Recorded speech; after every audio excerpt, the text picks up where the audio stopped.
Bonjour à tous, bienvenue sur le plateau de Bonjour chez vous. Quelle joie d'être avec vous aujourd'hui encore.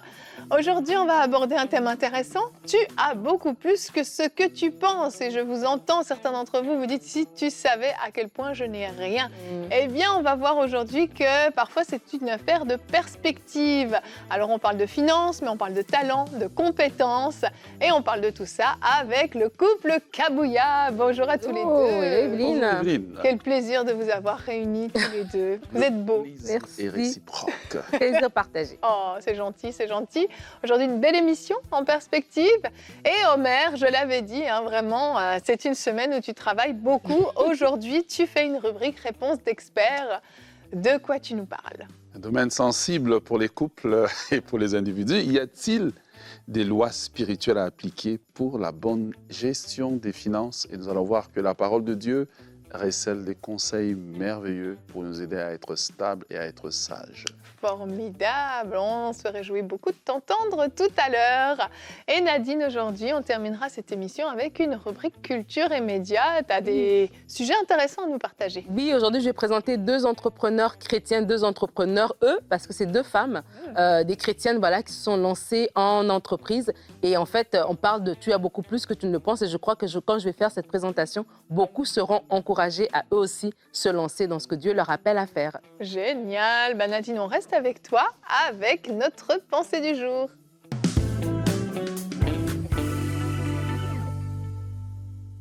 Tu as beaucoup plus que tu ne le penses. Cette pensée et ce thème, franchement, ça m'avait beaucoup inspiré lorsqu'on y pensait il y a quelques mois, alors qu'on préparait ce planning, parce que je me dis en fait que beaucoup d'entre nous, on avance dans la vie, il y a des choses qu'on peut faire, des choses qu'on peut entreprendre, mais on se limite tout simplement parce qu'on se dit qu'on n'a pas assez. On se limite tout simplement en regardant ce qu'on a autour de nous et on se dit que ce n'est pas assez pour commencer, parce qu'on pense en fonction de nous, en fonction de nos capacités et non en fonction de la capacité de Dieu. Et alors que le Seigneur est avec vous, alors que vous êtes son enfant, alors que vous marchez avec lui, vous devez réaliser que vous avez beaucoup plus que ce que vous pensez. Vous avez beaucoup plus que ce que vos yeux voient. Vous avez beaucoup plus que ce que votre compte de banque est en train de vous dire. Vous avez beaucoup plus. Et vous avez beaucoup plus parce que vous avez Dieu, en fait. Et c'est le Dieu qui multiplie, c'est le Dieu qui rajoute, c'est le Dieu qui exponentialise, si je peux m'exprimer ainsi, tout ce que vous avez. Et on va ensemble lire un texte de la parole de Dieu qui se trouve dans Genèse 32, le verset 10. Jacob va dire « Je suis trop petit pour toutes les grâces et pour toute la fidélité dont tu as usé envers ton serviteur, car j'ai passé ce Jourdain avec mon bâton et maintenant je forme deux camps. » C'est tellement beau ce qu'on voit. Et comme des fois, comme Jacob, lorsqu'on a peu pour commencer un grand projet, on peut se dire j'ai peu, je ne peux pas y arriver. Mais Dieu est celui qui multiplie. Si on voit la vie de Jacob rendue à ce moment-là, c'est quelqu'un qui avait fui sa maison, qui avait fui la colère de son frère, qui était parti. Oui, il était tout seul avec son bâton. Il avait dormi la tête sous un rocher. Et voilà qu'il est allé chez Laban et il retourne maintenant dans sa patrie 20 ans plus tard avec des femmes, avec des servantes et des serviteurs, avec du bétail, avec tellement de choses. Il avait beaucoup plus parce qu'il avait gardé la main de Dieu tout au long de son temps chez Laban. Alors j'aimerais te dire, si tu penses que tu as peu pour commencer un grand projet, sache que Dieu est la source intarissable de toute richesse. Dieu peut multiplier le peu que tu as. Ce que tu as va être une semence en fait. Ce que tu as est un point de départ. Ce que tu as, c'est des outils que tu donnes entre les mains de Dieu. Donc ne méprise pas ce que tu as. Ne méprise pas le talent que tu as. Ne jette pas le projet que Dieu a mis dans ton cœur. Ce que tu as va grandir, va se multiplier si tu fais ces 4 choses. La première des choses, si tu fixes ton regard constamment sur Dieu. La deuxième des choses, si tu remercies Dieu pour ce que tu as, sois reconnaissant, sois dans la gratitude pour ce que tu as. La troisième des choses, si tu sais écouter et suivre les instructions de Dieu, parce que Dieu va toujours te dire quoi faire par rapport au peu que tu as. Si tu lui amènes cette petite farine, cette petite huile, il peut transformer. Si tu amènes tes vases il peut les remplir d'huile. Dieu peut multiplier ce que tu as si tu sais suivre ses instructions par rapport aux instructions qu'il a à te donner. Et la quatrième des choses, c'est si tu agis avec diligence.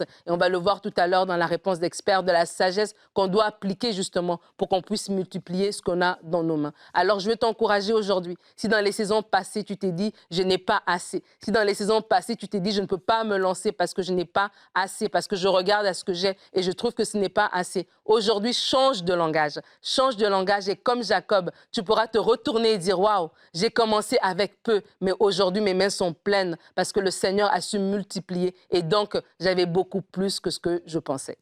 Amen. Merci Nadine. On porte un regard dur souvent sur nous-mêmes, sur ce qu'on a, sur ce qu'on est, sur ce qu'on peut faire. Et on se limite beaucoup à cause de ça parce qu'on regarde toujours à droite et à gauche.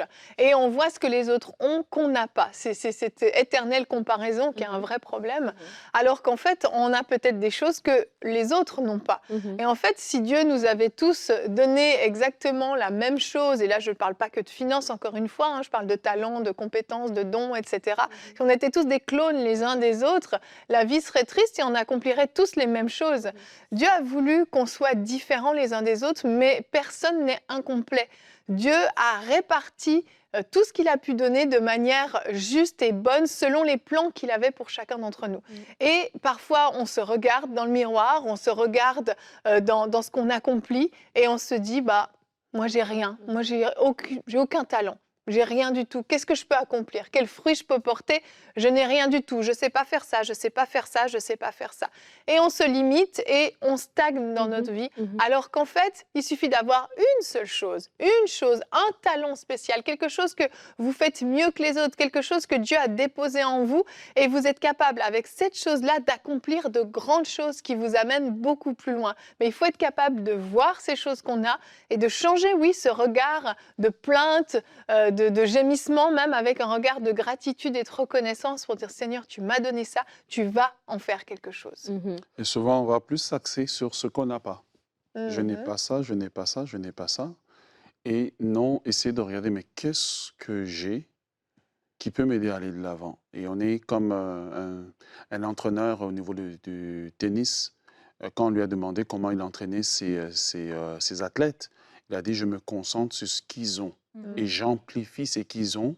En amplifiant, en perfectionnant ce qu'ils ont, avec le temps, ça va juste quasiment effacer les défauts. J'aimerais vous appeler aujourd'hui à essayer de faire le bilan de ce que vous avez. Peut-être que vous n'avez pas d'argent, mais vous savez parler. Peut-être que vous ne savez pas parler, mais vous avez un talent avec vos mains, avec quelque chose. Vous voyez? Et c'est à partir de là que Dieu fait. C'est pour ça que le prophète Élisée, quand la femme est venue se plaindre en disant que moi, mon mari était prophète, il est mort, et puis mes enfants, le créancier vient les prendre, Élisée lui a de me poser une question, qu'est-ce que tu as? La question, c'était qu'est-ce que tu as? C'est à partir de ce qu'elle avait, que Dieu a maintenant pris ce qu'elle avait pour faire le miracle. Alors, pour vivre quelque chose d'extraordinaire de Dieu, il faut s'axer tranquillement sur ce qu'on a. C'est ça qui nous pousse même à la reconnaissance. Mais souvent, nous sommes les plus grands ignorants de ce que nous avons nous-mêmes. Et c'est pour cela qu'on se plaint, mais fixe-toi sur ce que tu as aujourd'hui. Et j'ai aimé ce que tu as dit, Evelyne, quand tu as dit que Dieu ne nous rend pas incomplets, mais il met en chacun de nous quelque chose par rapport au plan et au projet qu'il a pour nous. Et moi, un de mes versets préférés dans le Nouveau Testament, c'est Éphésiens 2,10. Éphésiens 2,10 dit que nous sommes son ouvrage ayant été créé en Jésus-Christ pour des bonnes œuvres qu'il a préparées d'avance afin que nous les pratiquions. Donc, ça veut dire que Dieu avait déjà un plan pour chacun de nous. Donc, Dieu nous a déjà remis quelque chose. Il a des bonnes œuvres qu'il a préparées d'avance pour nous. Et des fois, en tant qu'enfant de Dieu, en tant que chrétien, on arrive, voilà, on aime le Seigneur, mais c'est comme si quand il arrive maintenant d'entreprendre, quand il arrive d'aller plus loin, on ne lui fait plus confiance tout d'un coup. On ne fait plus confiance qu'il a mis en nous les capacités nécessaires. On ne fait plus confiance que le plan qu'il a pour nous, c'est lui qui va l'accomplir en fait. Nous avons juste besoin d'être malléables entre ses mains. Et des fois, on se disqualifie en disant non, je ne peux pas le faire, mais c'est son plan. Et parce que c'est son plan, il a déjà tout préparé. Ça veut dire qu'il a déjà mis en nous la semence qu'il a besoin pour ce plan-là. Et comme tu dis, c'est individuel à chacun. Mon plan à moi n'est pas le même que le tien. Et en fait, lorsqu'on réalise cela, à ce moment-là, on dit Seigneur, c'est quoi que tu m'as donné? C'est quoi la chose qui est en moi? Et comme Omer le dit, ben peut-être pour certaines personnes, c'est votre capacité de parler. Vous avez une facilité de vous exprimer, de rassembler vos idées. Ça peut sembler, vous le méprisez parce que c'est tellement naturel à vous que vous ne le considérez même plus comme étant un avantage, comme étant un talent, comme étant quelque chose de spécial. Mais c'est quelque chose de spécial. Et des fois, c'est comme Omer l'a dit, c'est de faire la prière. Seigneur, ouvre mes yeux. Je suis en train de mépriser ou de minimiser quelque chose en me plaignant alors que c'est cette chose-là que tu as mis dans ma vie. Et vraiment, comme Jacob n'avait rien lorsqu'il a quitté la maison de ses parents, mais il avait la promesse. Ouais. Et c'est cette promesse-là qui l'a conduit, c'est cette promesse-là qui est la main de Dieu qui était sur lui, la parole que Isaac avait dit sur sa vie, c'est cette bénédiction qu'il a gardée alors que Laban voulait l'entourlouper, c'est cette bénédiction qu'il a gardée pour le rendre prospère, c'est cette parole aussi qu'il a ramenée. Donc vraiment, c'est important de fixer les yeux sur Dieu et de dire non, j'ai beaucoup plus. Je pense peut-être que je n'ai rien, mais c'est faux. J'ai beaucoup plus que ce que je pense. Amen. Et la parabole des talents, je trouve, elle illustre très bien ce qu'on partage. On voit comment Dieu a distribué de manière différente. Il n'a pas donné les mêmes talents et la même quantité de talents. Il a séparé, il a réparti, mais il a réparti parfaitement selon lui. Et à cette personne qui n'en avait qu'un talent. Et souvent, on fait exactement la même chose que cette personne. On a ce talent inné, oui, cette compétence peut-être oratoire exceptionnelle, peut-être qu'on est un artiste incroyable, peut-être qu'on a des compétences en informatique, c'est inné, on arrive sur un ordinateur, on maîtrise les nouveaux programmes, peu importe. Et la peur fait qu'on enterre ce talent. On l'enterre bien profondément. Et c'est ce qui s'est passé dans cette parabole. Il a eu peur. Il a eu peur, oui. Alors, on peut avoir peur pour tellement de raisons qui sont légitimes. Et je ne dis pas qu'on est tous appelés à fonder des entreprises, des associations, des structures, à se lancer dans des choses, dans l'innovation extraordinaire, pas du tout. Mais ce talent, on peut juste dire, Seigneur, j'ai un talent, je n'ai que ça. Voilà, je suis extrêmement bon en informatique, pour reprendre cet exemple-là. Bien, Seigneur, je veux mettre ce talent au service de ton royaume. Où est-ce que je pourrais servir pour pouvoir donner ce talent pour ton royaume, pour le faire fructifier, pour le développer? Allez aiguiser ce talent, développer ses compétences. Vous êtes bon en peinture, peu importe. Il y a tellement une liste de talents qu'on pourrait citer qui est gigantesque. Eh bien, saisissez-vous de ça, aiguisez ce talent, développez-le et vous allez trouver, j'en suis convaincue, si vous demandez à Dieu, comment je peux mettre ce talent à ton service, Dieu va vous inspirer, Dieu va vous conduire dans une direction bien précise et vous allez pouvoir vous en servir. Amen. Et j'aimerais dire, d'après un principe qu'on voit dans la création entière, Dieu ne crée rien au hasard, vous n'avez pas été créé au hasard, et il est temps d'arrêter de penser en fait que vous êtes bon à rien. Vous voyez, il n'y a pas dans la création de Dieu des hommes qui sont bons à rien, il n'y a que des hommes et des femmes qui ne se sont pas encore découverts, numéro 1, et il n'y a que des hommes et des femmes dont l'heure de la manifestation de tout ce que Dieu a mis en eux n'est pas arrivée. Et lorsque on est dans ces deux catégories-là, on développe, comme dans la parabole de talent, sa peur n'était pas son seul problème, c'était le faux raisonnement. Le faux raisonnement qui était dans sa tête, que son maître était méchant, que son maître était un profiteur. Et beaucoup de gens ne peuvent pas voir ce qu'ils ont en main, développer ce qu'ils ont en main, simplement parce qu'ils ont en eux des faux raisonnements. Ils pensent que les gens vont profiter de moi. Ils pensent qu'il y aura des mauvaises circonstances qui vont leur arriver. Ils ne croient pas que Dieu dirige leur pas. Malgré tout ce qui peut arriver, malgré les injustices parfois des hommes, Joseph peut dire, vous aviez prévu de me faire du mal, mais Dieu l'a changé en bien.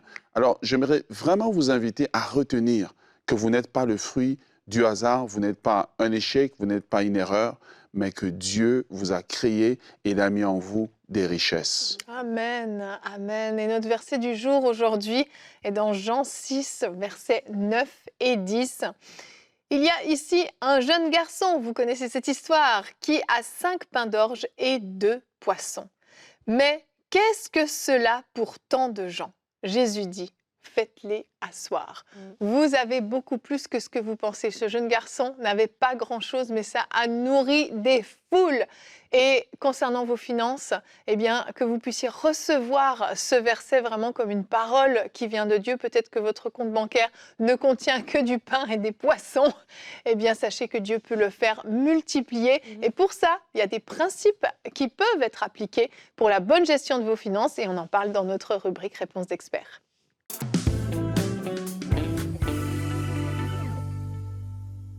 Alors aujourd'hui, j'aimerais te parler de 5 principes que tu peux appliquer pour pouvoir avoir une meilleure gestion financière. Ce ne sont pas des principes des écoles de finances. Je ne suis pas de l'école des finances, mais ce sont les principes de Dieu. Et ces principes sont des principes qui ont été prouvés dans le temps et qui peuvent vraiment déclencher la bénédiction de Dieu et vous donner la sagesse divine pour les finances. Psaume 128, le verset 1 et 2, le psalmiste dit « Heureux tout homme qui craint l'Éternel, qui marche dans ses voies. Tu jouis alors du travail de tes mains, tu es heureux, tu prospères. » Et c'est ce que Dieu veut pour vous, que vous soyez heureux, que vous puissiez prospérer. J'aimerais commencer par affirmer, premièrement, que Dieu n'a pas de problème à te faire prospérer. Dieu n'a pas de problème avec l'argent. Dieu veut qu'on soit bien. Des hommes comme Isaac ont prospéré dans des temps économiques difficiles. Job a tout perdu et il a tout récupéré. 10 fois plus même, il a récupéré. Salomon a été rendu prospère par Dieu. Dieu n'a pas un problème à nous faire prospérer. Dieu n'a pas un problème à nous donner en abondance. Oui, vous m'avez bien entendu, en abondance. Alors, il y a quelques lois que nous pouvons mettre en pratique, que tu peux mettre en pratique dans ta vie, que Dieu nous invite d'ailleurs à mettre en pratique dans notre vie, parce que Dieu ne veut pas qu'on soit malheureux, marchant sur la terre, comme étant des princes qui marchent à pied, pendant que les gens qui n'ont pas les principes de Dieu, eux sont à cheval, progressent dans la vie. Mais Dieu veut que nous puissions appliquer ces lois, car les lois de Dieu sont des lois qui mettent sa main, qui travaillent en notre faveur. La première loi qui devrait gouverner nos finances, c'est la loi du travail. Alors, je les donne, je vais dire première, deuxième, c'est juste l'ordre dans lequel je les ai écrits. Ce n'est pas une loi de priorité, mais plus pour une clarté de ce que je dis ici. La première loi, c'est la loi du travail. Et j'aime bien ce que le psaume 128 nous dit. Tu es heureux. Et il dit, tu jouis du travail de tes mains. Voilà, la première loi, c'est la loi du travail. Et aujourd'hui, on croise beaucoup de gens qui aiment faire le minimum. Pour créer l'abondance financière, vous avez besoin d'apprendre la notion de travailler et de travailler avec diligence et d'être un bosseur. Voilà, Genèse chapitre 1 nous révèle Dieu comme étant un travailleur. Il a travaillé 7 jours, ça veut dire qu'il a commencé le matin, il s'est couché le soir. Voilà pourquoi on dit il y a eu un matin, il y a eu un soir. Tu ne peux pas travailler 3 heures par jour puis espérer, des miracles au niveau de tes finances, il faut travailler. Proverbe chapitre 6, le verset 9 à 11 nous dit « Jusqu'à quand, paresseux, resteras-tu couché? Quand te lèveras-tu de ton sommeil? Un peu de sommeil, un peu d'assoupissement, un peu croiser les bras pour dormir, et la pauvreté te surprendra comme un voleur et la disette comme un homme en armes. » La première loi qui nous aide d'abord à gérer nos finances, c'est la loi du travail. Travailler, et Dieu dit, il bénira l'œuvre de nos mains. La deuxième loi, c'est ce que j'appelle la loi de l'honneur ou la loi des prémices. Une fois que nous avons travaillé, que nous avons un salaire ou, je vais utiliser un terme biblique, une récolte, ce que nous devons apprendre à faire, c'est apprendre à honorer Dieu avec nos finances. Pour utiliser un mot que plusieurs aujourd'hui font sujet de débat, est-ce qu'on donne la dîme, est-ce qu'on ne donne pas la dîme? La question n'est pas est-ce qu'on donne ou est-ce qu'on ne donne pas. La question, c'est d'honorer Dieu avec nos finances. Proverbe 3, versets 9 et 10 nous dit « Honore l'Éternel avec tes biens, avec les prémices de tout ton revenu. Alors tes greniers seront remplis d'abondance et tes cuves regorgeront de mou. » Alléluia. Et j'aimerais parler à toutes les personnes qui sont dans la tergiversation. Est-ce que je donne ma dîme ou je ne donne pas? j'aimerais juste vous citer un autre texte de Proverbe que vous aimez beaucoup citer, c'est la bénédiction de l'Éternel qui enrichit et il ne la fait suivre d'aucun chagrin. Donc si on prend un texte des Proverbes, prenons aussi l'autre texte pour être complet dans notre approche. La deuxième loi, c'est la loi de l'honneur ou la loi des prémices. La troisième loi, c'est la loi de la générosité. Une fois que vous avez donné à Dieu, Dieu veut que nous puissions nous souvenir de ceux qui n'ont pas. Vous voyez? Parce que la Bible dit que celui qui donne à un pauvre prête à l'Éternel. Donc, si nous avons cette mentalité, il y a plein d'œuvres caritatives.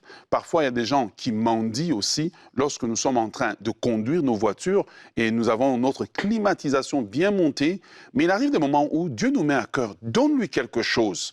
Et nous devons apprendre à être généreux envers ceux qui n'ont pas. Non pas, n'est pas les mépriser, mais être vraiment généreux envers eux. Proverbe chapitre 21, le verset 13 nous dit « Celui qui ferme son oreille au cri du pauvre criera lui-même et n'aura point de réponse. » Proverbe chapitre 22, le verset 9 nous dit « L'homme dont le regard est bienveillant sera béni parce qu'il donne de son pain aux pauvres. » Tu vois, là, je ne suis même pas dans les textes de Moïse, là, je suis juste dans les proverbes. C'est la sagesse de la vie de tous les jours.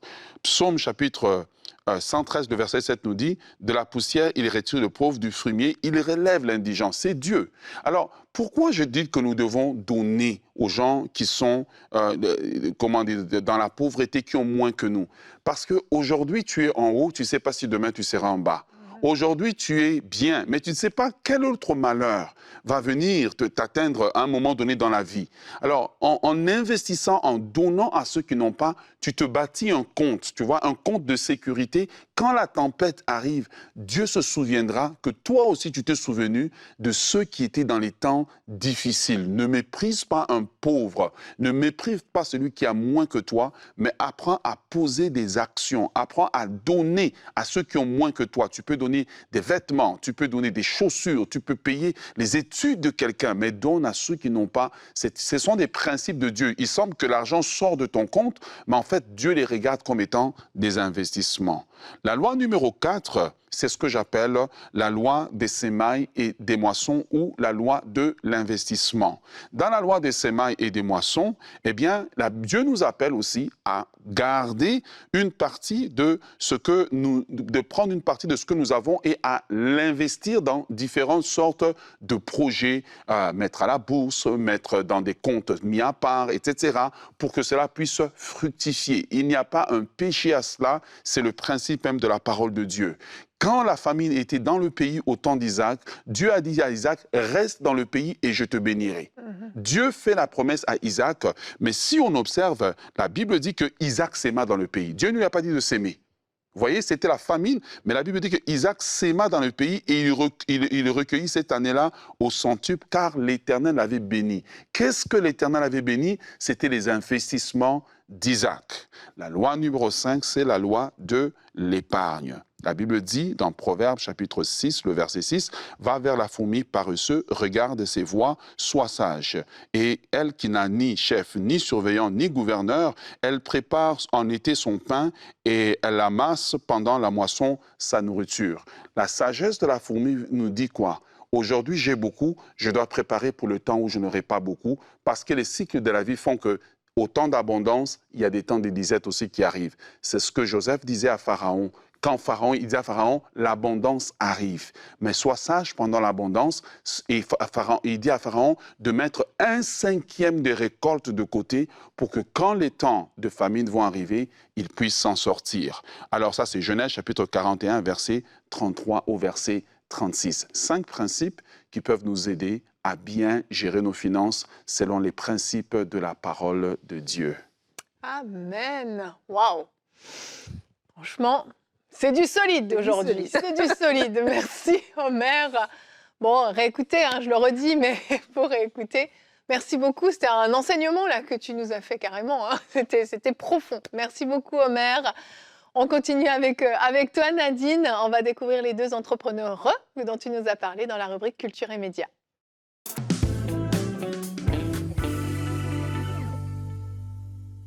Alors aujourd'hui, je vous fais découvrir deux entrepreneurs chrétiennes, deux femmes qui ont décidé qu'elles avaient plus que ce qu'elles pensaient avoir et elles se sont lancées avec ce que Dieu avait mis en elles et elles ont produit des choses extraordinaires qui font la fierté de nous, enfants de Dieu, qui aident à l'avancement du royaume. Alors, pour commencer, je vais vous parler de Aurélie Alama. Aurélie Alama, elle est entrepreneure, formatrice agréée par l'État, international speaker, comme elle le dit elle-même. Elle est passée dans différents magazines comme Forbes, comme BMF Business. En fait, elle a une plateforme qui s'appelle Femmes libère ton potentiel. Et c'est une plateforme d'accompagnement pour les femmes, accompagnement de leadership, mentoring, développement de business pour tout le monde, en fait aussi. Et donc, dans cette plateforme, ils offrent des formations, ils organisent des événements comme des congrès d'entrepreneuriat féminin et ils offrent aussi des podcasts. Il y a énormément d'informations sur leur plateforme. Et en fait, la FLTP Academy, comme il l'appelle, Femmes libère ton potentiel, c'est un programme qui est en ligne et qui est conçu pour aider c'est sur mesure, en fait, pour aider les personnes à booster leur business ou leur projet de business. Donc, je vous ai parlé tout à l'heure de venir avec ce que Dieu a mis en votre cœur, votre 5 pains et vos 2 poissons. Ben, eux, ils font ça, en fait. Ils disent que 2 personnes sur 3 déclarent vouloir entreprendre, mais ces mêmes personnes déclarent également ne pas savoir par quelle étape commencer. Donc, du coup, ils outillent, ils offrent des bons conseils, ils offrent un accompagnement, des informations, etc. Ils ont également ce qu'on appelle l'école des leaders. C'est un programme qui est réservé aux femmes aussi, des femmes ambitieuses, motivées, qui veulent augmenter leur leadership. Donc, c'est aussi un autre programme aussi qu'ils offrent. Et elle, Aurélie, c'est assez intéressant, j'avais parlé avec elle. C'est une chrétienne, c'est une femme qui aime Dieu, mais elle était médecin à la base. Elle était diplômée de la faculté de médecine à Créteil. Elle a fait un parcours vraiment plus au niveau ingénieur, au niveau scientifique, mais l'appel de Dieu en elle était plus fort et du coup, elle s'est reconvertie et elle fait un travail extraordinaire. Vous pouvez visiter son site auréliealama.com ou le site Femmes libère ton potentiel. La deuxième personne que je vais vous parler s'appelle Rose-Marie Pousse. Il y a plusieurs années, peut-être 4 ans peut-être, on avait présenté son livre qui s'appelle Comment vaincre la malédiction du chômage. C'est un livre elle avait écrit par rapport à cela. Et donc, du coup, depuis, il y a eu tellement des bons échos qu'elle a mis en place du coaching. Elle a un coaching qui s'appelle Métier de destinée et un programme de 21 jours pour votre vie professionnelle et spirituelle. Et donc, dans son curriculum, de ses cours qu'elle offre, elle offre un programme pour nous aider à transformer notre mindset, à écrire notre vision, à transformer notre carrière. Et elle a aussi une page YouTube, une chaîne YouTube dans laquelle elle partage des témoignages des personnes. Il y a des gens qui ont retrouvé du travail après des années de chômage, après avoir utilisé son programme. Donc vraiment, 2 femmes qui sont au service du royaume et qui aident des personnes, oui, à utiliser ce qu'elles ont, à prendre le peu qu'elles ont et le mettre au service du royaume. Alors, je vous encourage à visiter les différents sites de ces personnes. Merci Nadine, comme toujours, des belles découvertes. Félicitations à ces dames qui s'investissent et qui se donnent à fond et qui ont mis, oui, ce qu'elles avaient, ce que Dieu leur avait donné au service de Dieu. Merci à tous les deux pour cette belle émission. Vous l'aurez compris, vous avez beaucoup plus que vous ne le pensez. Ne vous minimisez pas.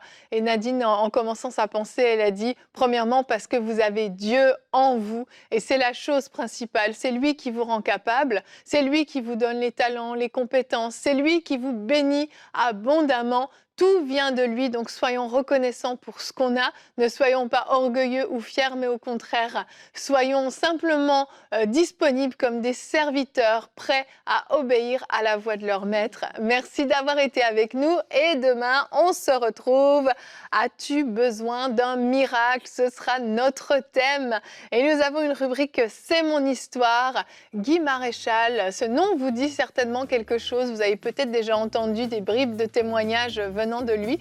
Eh bien, Nadine a eu le plaisir de le recevoir puisque nous commençons à diffuser les C'est mon histoire qui ont été enregistrés à Paris ce printemps. Eh bien, vous allez voir qu'il a vécu des guérisons extraordinaires, vraiment, de quoi vous surprendre. Donc, si vous avez besoin d'un miracle, rendez-vous demain, même heure, même endroit. Bonjour chez vous.